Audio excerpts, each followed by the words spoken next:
ಮರೆಯಾಗುತ್ತಿರುವ ಕೃಷಿ ಪದ್ಧತಿಯನ್ನ ಇಂದಿನ ಪೀಳಿಗೆಗೆ ಕಲಿಸಿಕೊಡುವುದರೊಂದಿಗೆ ಕೆಸರಿನಲ್ಲಿಯೂ ಆಟವಾಡಿ ಸಂತೋಷ ಪಡಬಹುದೆಂಬುದನ್ನು ನಿಜಗೊಳಿಸಲು ಮುಂದಾದ ಅದಮಾರು ವಿದ್ಯಾಸಂಸ್ಥೆಯ ಎನ್ಎಸ್ಎಸ್ ಘಟಕದ ವತಿಯಿಂದ ವಿದ್ಯಾಸಂಸ್ಥೆಯ ಸುಮಾರು 600 ವಿದ್ಯಾರ್ಥಿಗಳಿಗೆ ಕೆಸರ್ದ ಗೊಬ್ಬು ಎಂಬ ನಾಮಧೇಯದಡಿಯಲ್ಲಿ ಕಾರ್ಯಕ್ರಮ ಸಂಯೋಜಿಸುವ ಮೂಲಕ ಎಲ್ಲರ ಮೆಚ್ಚುಗೆಗೆ ಗಳಿಸಿದೆ. ಬಡ ಉಚ್ಚಿಲ ಗ್ರಾಮ ಪಂಚಾಯಿತಿ ವ್ಯಾಪ್ತಿಯ ಬರ್ಪಾಣಿ ಗದ್ದೆಗೆ ಹಾಲೆರೆಯುವ ಮೂಲಕ ಕಾರ್ಯಕ್ರಮಕ್ಕೆ ಚಾಲನೆ ನೀಡಲಾಯಿತು.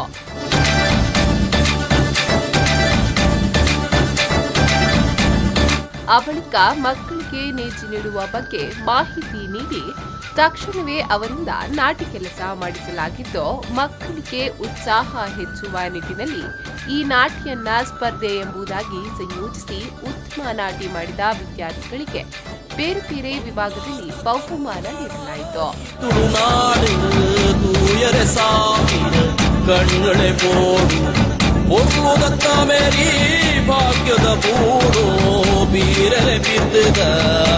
ಆ ಬಳಿಕ ಮಕ್ಕಳಿಗೆ ಗಂಜಿ ಹಾಗೂ ಚಟ್ನಿ ಊಟದ ಸವಿಯನ್ನ ಸವಿಸಲಾಯಿತು.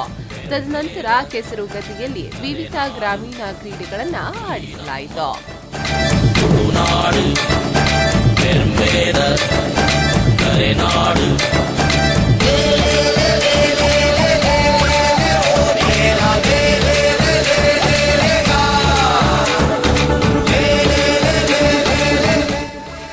ಮಾತನಾಡಿದ ಸಂಸ್ಥೆಯ ಶಿಕ್ಷಕ ಜಯಶೇಖರ್ ಮಾತನಾಡಿ, ನಶಿಸುತ್ತಿರುವ ಕೃಷಿ ಪದ್ಧತಿಯನ್ನ ಮತ್ತೆ ವಿದ್ಯಾರ್ಥಿಗಳಿಗೆ ಕಲಿಸಿಕೊಡುವ ಮೂಲಕ ಮುಂದಿನ ಜನಾಂಗ ಅನುಭವಿಸಬಹುದಾದ ಅನ್ನದ ಬರವನ್ನ ನೀಗಿಸಲು ಸಾಧ್ಯವಾಗಬಹುದಾಗಿದೆ.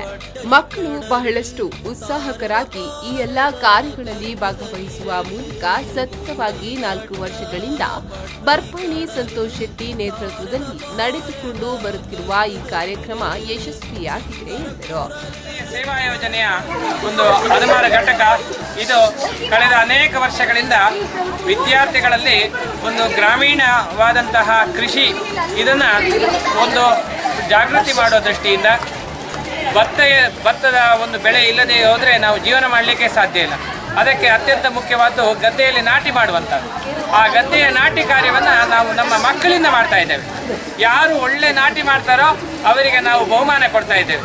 ಯಾಕೆಂದರೆ ನಮ್ಮ ಮುಂದಿನ ಜನಾಂಗವಾದ ವಿದ್ಯಾರ್ಥಿಗಳು ಮುಂದೆ ಗದ್ದೆಯಲ್ಲಿ ನಾಟಿ ಮಾಡದೇ ಇದ್ದರೆ ಬಹುಶಃ ನಮ್ಮ ಭಾರತ ಭೂಮಿಯಲ್ಲಿ ಗದ್ದೆಯಲ್ಲಿ ಭತ್ತ ಬೆಳೆಯೋರೇ ಯಾರು ಇಲ್ಲದ ಹಾಗೆ ಹೋಗ್ಬೋದು.